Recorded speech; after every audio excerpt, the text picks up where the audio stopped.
तो इसके प्रोड्यूसर ने डायरेक्टर से पूछा भी था कि तुमने रणबीर कपूर को क्यों इस फिल्म में साइन कर दिया। The superstar Ranbir Kapoor as an animal, ये खुद एक गवाही थी। और मेरे हिसाब से जिस तरीके की वो फिल्म में उन्होंने एक्टिंग दिखाई है, हम सब उस फिल्म को देख चुके हैं। लेकिन जब उसने पहला शॉट देखा उसको रणबीर कपूर को ही देते हुए तो हिल गया था। मुझे लगा ही नहीं कि ये रणबीर कपूर को मैं देख रहा हूँ। अच्छा, 2009 में एक और इंटरेस्टिंग ये चीज हुई थी कि जो दीपिका के साथ रिलेशन स्टार्ट हुआ था वो 2009 में आगे खत्म हुआ, क्योंकि कैटरीना के साथ इनका रिलेशन स्टार्ट हो गया। हिंदू न्यूज़पेपर्स में तो इसको कपूर का हॉल ऑफ फेम भी कंसीडर किया गया। फिर ये मूवी बनाने के बाद रणबीर कपूर ने एक साल सोचा कि तो भाई ये क्या बना दिया, ये क्या बना दिया है। और जसान क्या हाल है? मैं अल्हम्दुलिल्लाह ठीक ठाक, आप सुनाओ? सब सेट? अल्लाह का शुक्र। तो आज की पॉडकास्ट में हमने किसके बारे में बात करनी है? यार आज का जो टॉपिक है ना वो मेरा पर्सनली फेवरेट है। आज तो हम ना किसी मूवी पे बात करेंगे, ना किसी ड्रामे पे और ना ही किसी सीरीज पे। तो फिर बात होगी किस पे आज? आज हम बात करेंगे स्टार के ऊपर। ठीक है, कौन सा स्टार? हमारे पड़ोसी मुल्क का इंडिया, बॉलीवुड का। ठीक है यार स्टार जो है ना, लेकिन मैं उस स्टार पे बात करने से पहले ना तुमसे एक सवाल पूछना चाहता हूँ। तुम्हारी नज़र में स्टारडम की डेफिनेशन क्या है? यार मेरे नज़रिए से स्टारडम एक एक्चुअल जो स्टारडम है वो थोड़ा सा डिफरेंट है आजकल के सोशल मीडिया वाले स्टारडम से, वो बिल्कुल डिफरेंट है। तो अगर हम उस एक्चुअल वाले स्टारडम की बात करेंगे तो वीडियो काफ़ी डिटेल्ड हो जाएगी।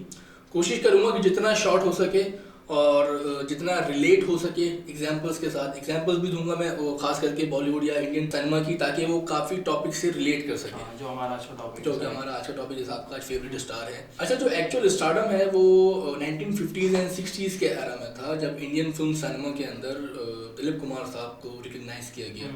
हालांकि उनका डेब्यू 40s में हो चुका था, बट एक्चुअल जो रिकग्निशन मिली उनको स्टारडम वाली वो 50s एंड 60s का उनका एरा रहा, क्योंकि जब उनकी जो इंडियन पब्लिक थी वो उनकी दीवानी हो चुकी थी। और इस हद तक दीवानी कि खास करके लेडीज़, खास करके जो उस टाइम की लेडीज़ थी वो बहुत दीवानी थी। और जब उनकी फिल्म का प्रीमियर होता था तो थिएटर्स हो, सिनेमाज हो, हर जगह सिर्फ उनकी एक झलक देखने के लिए आवाम का एक जुम्मे गफीर हुआ करता था भाई, इतना उनका मतलब क्रेज था। यार यही टॉपिक सुन के ना मुझे एक चीज़ याद आई है कि उसी टाइम पे देव आनंद भी होते थे। बिल्कुल बिल्कुल। और साथ साथ उसी गोल्डन एज पीरियड में राज कपूर, देव आनंद साहब और दिलीप कुमार को त्रिमूर्ति कहा जाता था। और इवन के जब देव आनंद की 1958 में एक मूवी आई थी काला पानी के नाम से, उस टाइम लड़कियों का क्रेज इतना बढ़ चुका था कि वहाँ की इंडियन गवर्नमेंट ने उनके ऊपर ब्लैक सूट पहनना बैन कर दिया था कि वो ब्लैक सूट पहन के बाहर नहीं निकल सकते। क्रेज ने देखिए स्टारडम उनका इस कदर बढ़ गया था ना कि लोगों में उनकी अट्रैक्शन। और एक चीज़ और थी साथ साथ कि लड़कियों ने उनकी तस्वीरों से शादी करना शुरू कर दी थी, और जिस जगह से उनकी गाड़ी गुजरती थी वहाँ की मट्टी उठा के वो अपनी मांग भर लिया करती थी, जो कि इंडियन मैरिजेस के रिचुअल्स हैं एक्चुअली। सो इतना मतलब एक स्टारडम था। अब ये स्टारडम फिर इनकी तीनों की हद तक नहीं रहा, जैसे जैसा वक्त आहिस्ता आहिस्ता आगे बढ़ता रहा और भी स्टार आते रहे, जिसमें सुनील दत्त साहब थे, धर्मेंद्र थे, बाकी उसके अलावा राजकुमार साहब थे। तो इस तरीके से बहुत स्टार आते रहे और स्टारडम बढ़ता रहा, बट इतना एक कंपटीशन नहीं था। फिर 1973 के अंदर इंडियन फिल्म सिनेमा को उनका first angry young man Amitabh Bachchan की शक्ल में मिला, जब उनकी फिल्म आई फिल्म दीवार 1973 में। 1973 के बाद जब अमिताभ बच्चन को एंग्री यंग मैन का लक़ब दिया गया ना, उनकी एक खास वजह रही। उसकी वजह थी कि 1973 में उससे पहले का जो एरा रहा फिल्म्स का, उसमें सब रोमांटिक या ड्रामा इस टाइप के रोल्स करते हुए आए, या उसके अलावा इस टाइप की स्टोरीज करते हुए आए, इस टाइप का कोई कैरेक्टर्स उनका रहा। अमिताभ बच्चन ने एक एंग्री यंग मैन वाली जो फील थी उन्होंने एक नया फ्लेवर ऐड किया। उन्हें तो समझो कि फिल्म इंडस्ट्री में मार्केट में एक नया जॉनरा लेके आए थे वो, कि भाई एक्शन भी है। पहले क्या होता था कि सस्पेंस चल रहा है, हीरो रोमांस वगैरह, ये मेजॉरिटी रोमांस वाली फिल्म चल रही होती है, इसीलिए ना इतना क्रेज भी था उस टाइम। जब अमिताभ बच्चन वगैरह का एरा आया ना तो उस टाइम क्रेज तो था, लेकिन लोग एक्टिंग वगैरह को भी पसंद करते थे कि भाई कंपटीशन बढ़ गया था। फिर इनफैक्ट अमिताभ को मुख्तलिफ जो उसी दौरान एक्टर्स थे या उससे पहले के जो एक्टर्स इंट्रोड्यूस हो चुके थे उससे कंपेयर किया जाने लगा, जैसे Amitabh versus Shatrughan, Amitabh versus Rajesh Khanna, Amitabh versus Rajinikanth, या अमिताभ वर्सेस मिथुन चक्रवर्ती। यार मिथुन ना अपने दौर के काफी बड़े सुपरस्टार थे, ये बहुत कम लोगों को पता है इस बारे में। हाँ बिल्कुल ऐसा ही है। एक आपने बात कर दी है मिथुन दा की, तो मैं एक बात बताऊँ कि उनकी 1982 में एक फिल्म आई थी डिस्को डांसर। आई थिंक हम सब नहीं देखे, हमारे पैदा होने से पहले की फिल्म। उस फिल्म का बजट था 2 करोड़ और उस फिल्म का जो एस्टिमेटेड बॉक्स ऑफिस कलेक्शन था वो 100 करोड़ था। सो आप उस वक्त अंदाजा कर सकते हो कि 1982 के अंदर 100 करोड़ का लाखों में बनती थी। एग्जैक्टली यही वजह थी कि अमिताभ के साथ इनको कंपेयर किया जाने लगा था, कंपटीशन बढ़ गया था ना। फिर 90s में खान इंट्रोड्यूस हुए बॉलीवुड में, जैसे सलमान खान, शाहरुख खान एंड आमिर खान। सो फिर इनका एक एरा शुरू हुआ, इन्होंने एक मल्टीपल जो है वो अपना फ्लेवर्स देना शुरू किया एक्टिंग के अंदर, तो इनको रिकग्निशन मिलना शुरू हुई। अब इनका कंपटीशन एक अलग बन गया कि बॉलीवुड के अंदर या इंटायर पूरी इंडियन फिल्म इंडस्ट्री के अंदर या फिल्म सिनेमा के अंदर ये 3 खान अलग थे, बाकी पूरी इंडियन फिल्म सिनेमा एक अलग था। उस टाइम भी यही हो रहा था कि जब कोई भी नया एक्टर आ रहा था तो इनको इनके साथ मिलाया जा रहा था, कंपेयर किया जा रहा था। और फिर जहाँ तक कि ये भी बात की जाती थी कि ये मॉडर्न एज के त्रिमूर्ति थे। अब इनमें भी अगर आप स्पेसिफाई करो तो जो शाहरुख खान को स्टारडम मिला globally in term of financially, in term of awards, आप किसी भी नज़रिए से बात कर लो, जो शाहरुख खान को स्टारडम मिला, हम यूथ इससे काफ़ी रिलेट करेंगे क्योंकि हम वो भले पाकिस्तान की यूथ हो या इंडिया की यूथ हो, उन्होंने अपने बचपन से शाहरुख खान की फिल्म देख के ही बड़े हुए हैं। अच्छा, मैं तुम्हारी बात से इख्तलाफ नहीं करता क्योंकि चाइना में सबसे ज़्यादा इंडियन फिल्म जो देखी जाती है ना वो आमिर खान की है। हाँ ये तो है, मगर मैं एक वही आपकी बात कंटिन्यू कर रहा हूँ ना कि खान ने अपनी एक जगह बना ली थी। वही वाली बात जो मैंने पहले रिपीट कर चुका हूँ, वो पहले कह चुका हूँ, दोबारा रिपीट कर रहा हूँ कि पूरी इंडियन फिल्म सिनेमा के अंदर इन 3 खान को एक जगह रख दिया गया था और तमाम पूरी इंडियन सिनेमा को एक अलग जगह रख दिया गया था। इनका कोई कंपटीशन किसी से था ही नहीं। और रिसेंट ईयर में भी तमिल फिल्म को भी अगर किसी ने टक्कर दी तो वो खान की फिल्म थी, जैसे अपना खास करके पीके और दंगल काफ़ी ज़्यादा जो है वो टक्कर देने वाली फिल्म रही एज कम्पेयर अदर खान की। तो इन खान ने कहीं ना कहीं टक्कर दी। हाँ, मैं तुम्हारी बात से एग्री करता हूँ, लेकिन इन 3 खान को तो हमेशा किसी ना किसी से कंपेयर किया जाता है और जाता रहेगा। लेकिन बात आप उस एक्टर की करते हैं जिससे ना स्टारडम से कोई मतलब है, ना पैसे से कोई मतलब है, ना वो इस स्टार की रेस में कोई दिलचस्पी रखता है, उसे प्योर सिर्फ आर्ट से मतलब है। वो 2011 में ऑलरेडी ये चीज़ रजिस्टर करवा चुका है। मैं बिल्कुल आपकी बात से समझ गया आपका इशारा, जो आपका फेवरेट एक्टर है 2011 में ही नहीं बल्कि 2015 में भी रजिस्टर करवाया, 2018 में भी रजिस्टर करवाया और रिसेंटली 2023 में भी रजिस्टर करवाया। हालांकि उनका डेब्यू 2007 में हो चुका था under the direction of Sanjay Leela Bhansali. तो आज हम बात करेंगे रणबीर कपूर के बारे में। Not just Ranbir Kapoor, the Ranbir Kapoor. Exactly, बिल्कुल जिस तरीके से उन्होंने अपने आप को मनवाया है। अगर हम अगर बात करें शुरू से उनकी पूरा एरा की 2007 से, बल्कि एक चीज़ और मैं आपको बताऊं, उनका ये फिल्मी कैरियर जो है वो 2007 से स्टार्ट नहीं हुआ। ये तो लोगों को लगता है ना कि डेब्यू उनका 2007 में हुआ। अच्छा, बहुत से लोगों को तो ये पता है ना कि उनका जो स्क्रीन डेब्यू था वो 2007 में हुआ under the direction of Sanjay Leela Bhansali film सावरिया से। बट शायद बहुत ही कम लोग ये जानते हो कि उनका ये जो फिल्मी कैरियर था वो काफ़ी पुराना जुड़ा हुआ था उनके साथ। एक तो उनके माशाल्लाह से बाप दादा जो है वो प्रॉपर उनकी जर्नी जो चलते हुए आ रही है वो फिल्म इंडस्ट्री से चलते हुए बिल्कुल ऐसे ही है। जब उनको मौका मिला था 10 क्लास में, वही जो आप कह रहे हो कि उनका फिल्मी करियर इससे स्टार्ट नहीं हुआ। 10 क्लास में उन्होंने ऋषि कपूर साहब के साथ, जो उनके वालिद साहब भी थे, उसके साथ मूवी करी थी आप लौट चले, असिस्टेंट डायरेक्टर थे उसके। बिल्कुल। और उसी के बाद से जब वो सेट वगैरह पे जाने शुरू हुए थे तो वहीं से उन्हें जो एक्टिंग का एक शौक पैदा हुआ।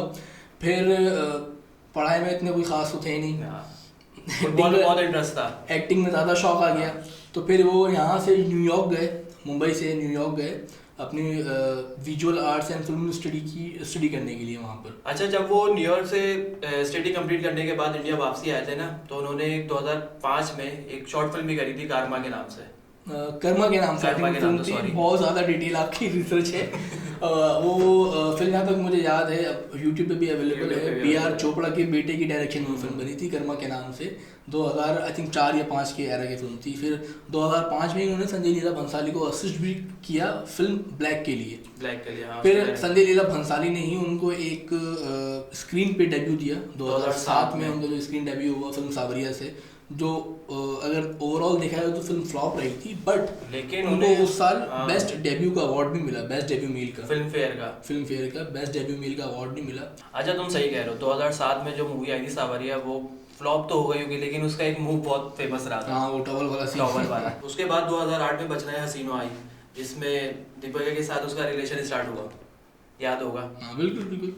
फिर वो मतलब मूवी ऐसी थी कि उसके मिक्स्ड रिव्यूज थे, ना लोग उसको कोई नेगेटिव, ना वो हिट कंसीडर हुई ना वो फ्लॉप कंसीडर हुई। उसके बाद 2009 में आते तो 2 मूवीज आई, एक वेकअप सिड आई थी जो फ्लॉप रही थी। लेकिन वेकअप सिड की एक बात ये थी कि खास बात बल्कि कि जो उनके डायरेक्टर थे उनका डेब्यू फिल्म थी अयान मुखर्जी की। उसके बाद 2009 में एक और मूवी आई अजब प्रेम की गजब कहानी। जो हिट अच्छा 2009 में एक और इंटरेस्टिंग ये चीज हुई थी कि जो दीपिका के साथ रिलेशन स्टार्ट हुआ था वो 2009 में आगे खत्म हुआ था। ऐसे मतलब कि जितनी भी न्यूज वगैरह पढ़ी है, जितनी भी चीजें हम लोगों ने देखी हैं, उसमें ये पता लगा था क्योंकि कैटरीना के साथ इनका रिलेशन स्टार्ट हो गया। ऐसे ही है तो अजब प्रेम की गजब कहानी। लेकिन अजब प्रेम जब इनकी मूवीज फ्लॉप होते हुए आ रही थी उसी टाइम कोई 340 करोड़ का बिजनेस करा था अजब प्रेम की गजब कहानी ने। फिर इसके बाद इनकी 2011 में एक फिल्म आई जो नो डाउट हर तरह का रिकॉर्ड तोड़ा उसने, और वो अपने ईयर की 2011 के अंदर highest grossing movie of the year रही है। वो फिल्म थी रॉकस्टार। नो डाउट यार रणवीर कपूर ने दिल्ली में ऑलमोस्ट कोई 4 से 5 मंथ एक मिडिल क्लास फैमिली के साथ रहा था ताकि वो पता लगे कि एक मिडिल क्लास बंदा रहता कैसे, वो प्रॉपर ताकि उसमें एक्टिंग कर सके उस चीज़ के ऊपर। फिर वो AR रहमान के स्टूडियो में जाके गिटार भी सीखता था सिर्फ उस मूवी के लिए। डेडिकेशन था ना उनका इस तरीके का। बल्कि एक और चीज़ थी, फिल्म की प्रमोशन के लिए उन्होंने एक कॉन्सर्ट में परफॉर्म भी किया है इस फिल्म की प्रमोशन के लिए, सिर्फ रॉकस्टार की प्रमोशन के लिए। एंड हम सब जानते हैं, हम सबने वो फिल्म देखी रॉकस्टार, किस तरह की उन्होंने एक्टिंग की, किस लेवल की अपने आप को अपना किस लेवल पे मतलब करवाया। पूरी मूवी एक जगह रख लो, उसमें जो उसकी एक्टिंग है, लेकिन अगर आप सिर्फ एक गाने की बात करो ना कुन फाया कुन की, वो एक अलग ही एक्टिंग पे उसमें चले जाता है। वो तो फिर पूरी आप सिर्फ इसमें एक गाने को कंसीडर नहीं कर सकते मेरे हिसाब से, क्योंकि इस फिल्म के तमाम गाने हिट रहे हैं जो कि आज तक सुने जाते हैं। फिर वो कुन फाया कुन हो, साटा हक हो, नादान परिंदे हो, कोई भी हो, और कोई भी किसी भी गाने को ले लो। और ये रणबीर कपूर की वो वाहिद फिल्म थी उस वक्त जो ऑस्कर की सबमिशन के लिए गई थी, और साथ साथ इस फिल्म को उस ईयर में काफी ज्यादा सराहा भी गया था, खासकर इनकी एक्टिंग अवार्ड्स मिले थे यार। बिल्कुल ऐसे ही 47 अवार्ड मिले थे। बाकी फिर इसके साथ नेक्स्ट ईयर 2012 में इनकी एक फिल्म आई बर्फी, जो ऑलरेडी एक और हिट रही यार। उसमें ये बोलूंगा कि मतलब प्रियंका चोपड़ा ने भी अपनी जगह भरपूर एक्टिंग करी है। जो तीनों ही एक्टर्स थे, तीनों की एक्टिंग जो है वो, चाहे वो प्रियंका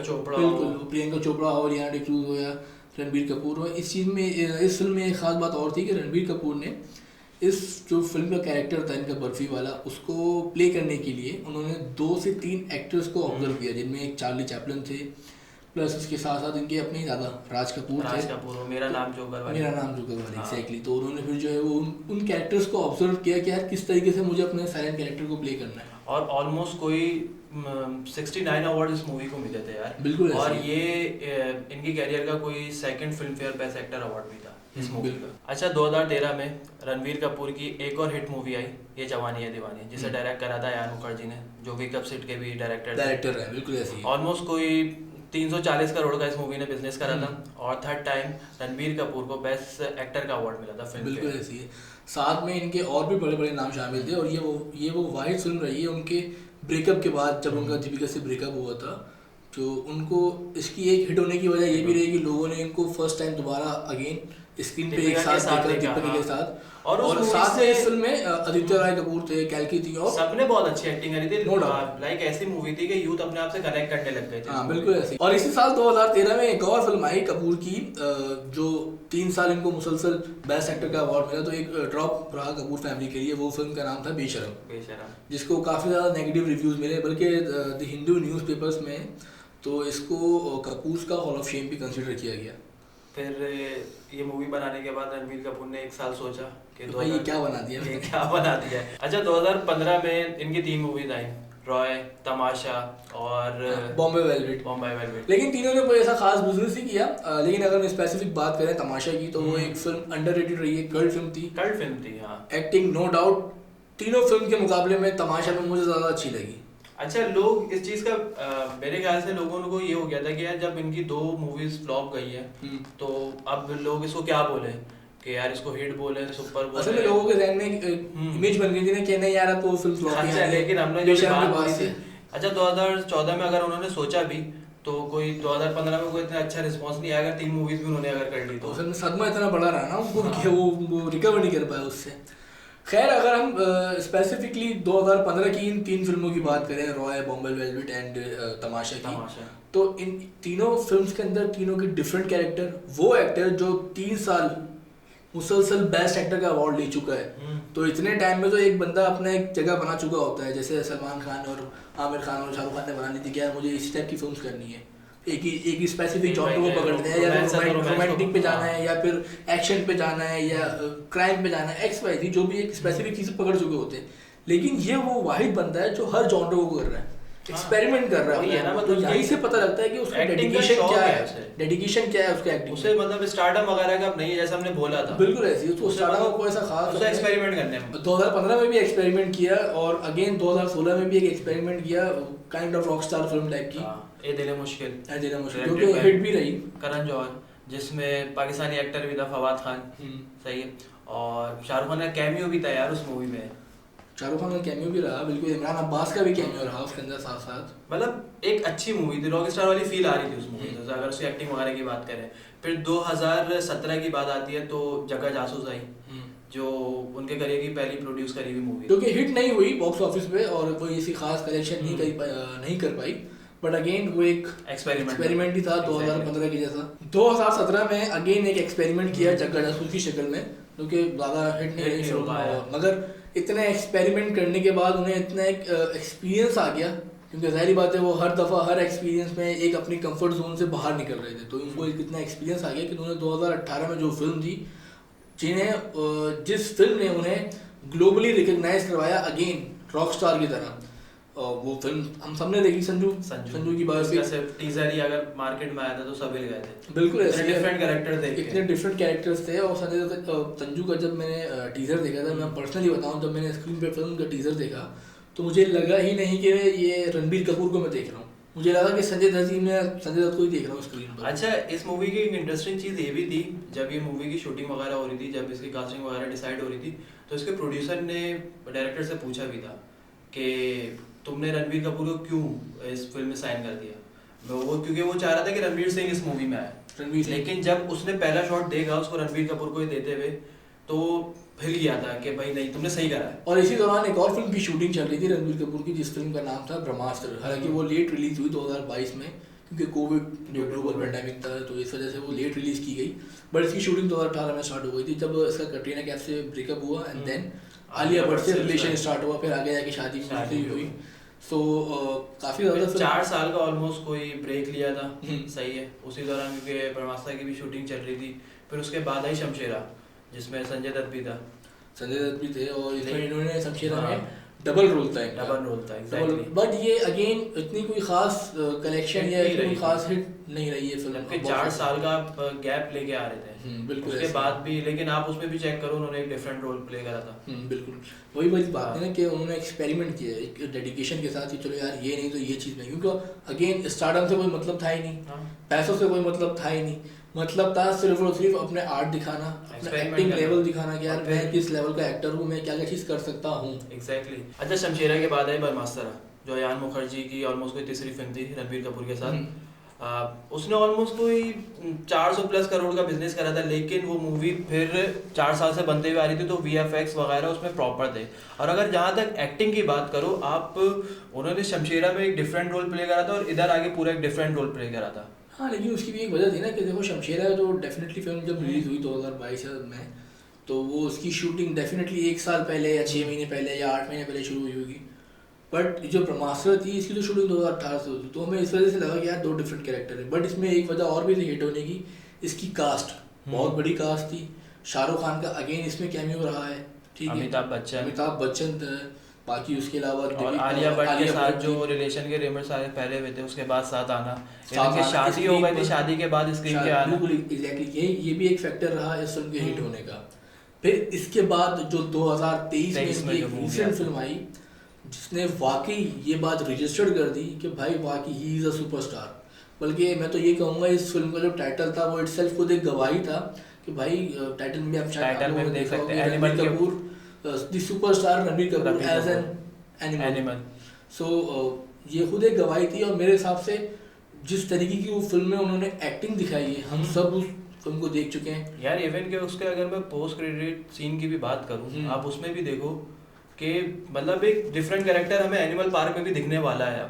ऐसे ही है, बिल्कुल ऐसे ही है। अगर इस मूवी की बात करूँ ना, तो इसने कोई 5th बेस्ट एक्टर का अवार्ड जीता था इस मूवी में, बिल्कुल। और ऑलमोस्ट कोई 917 करोड़ से ज़्यादा का बिजनेस करा है इस मूवी ने। बट किया होगा, डेफिनेटली किया होगा, बट अगेन वही वाली बात। अच्छा, ये रणबीर कपूर की हाईएस्ट ग्रॉसिंग फिल्म हो सकती थी, बट अगेन शाहरुख खान खड़ा हुआ था इस साल।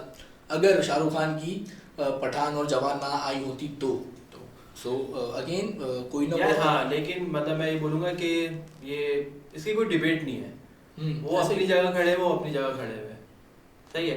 मतलब अगर आप देखो कि इसको कोई स्टार्टअप वगैरह की भूख ही नहीं, जैसे हम बोलते हुए आ रहे हैं ना, इसकी कोई सोशल मीडिया अकाउंट है ना कोई पीआर एजेंसी है। ये उन दौर में जी रहे जिन दौर में देव आनंद वगैरह स्टार्टअप वाले करियर जी के आए थे। उस टाइम भी क्या होता था, कोई मैगजीन वगैरह हर चीज उसी में लोग देखते थे, रेडियो वगैरह सुनते थे। अब इसकी भी अगर आपको सोशल इसकी पर्सनल लाइफ पे अगर जाना है ना, तो आपको गूगल वगैरह के थ्रू ही कोई आर्टिकल पढ़ना पड़ेगा, उसके अलावा आप नहीं देख सकते। कोई सोर्स ऑफ इन्फॉर्मेशन नहीं है इसके बारे में, ऐसा ही डेफिनेटली।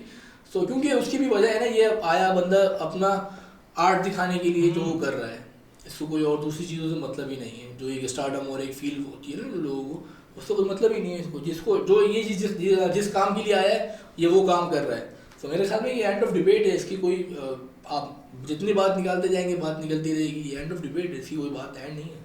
अच्छा, तुम्हारी बात सही है कि ये डिबेट कभी खत्म नहीं हो सकती। जैसे हमने स्टार्ट में बात करी थी, ये स्टार्टअप में कभी था ही नहीं। हाँ, ये डेफिनेटली अपना आर्ट दिखाने आया था, जो कि इसने हमें दिखाया, और ये स्टार्टअप का कभी हिस्सा रहा ही नहीं इस रेस का, बट ऑटोमेटिकली ये इसका पार्ट बन गया। बट मेरे ख्याल में अगर कोई इन खान्स के बाद कोई अगर नेक्स्ट सुपरस्टार होगा तो डेफिनेटली वो रणबीर कपूर होगा। इसमें कोई शक नहीं, और ये एंड ऑफ डिबेट है। तो अगर कोई बात रह गई होगी तो कमेंट सेक्शन में बता भी देंगे, ताकि इंशाल्लाह नेक्स्ट वीडियो में उसको कवर करने की कोशिश करेंगे। तो फिलहाल आज के लिए इतना ही। अल्लाह हाफ़िज़।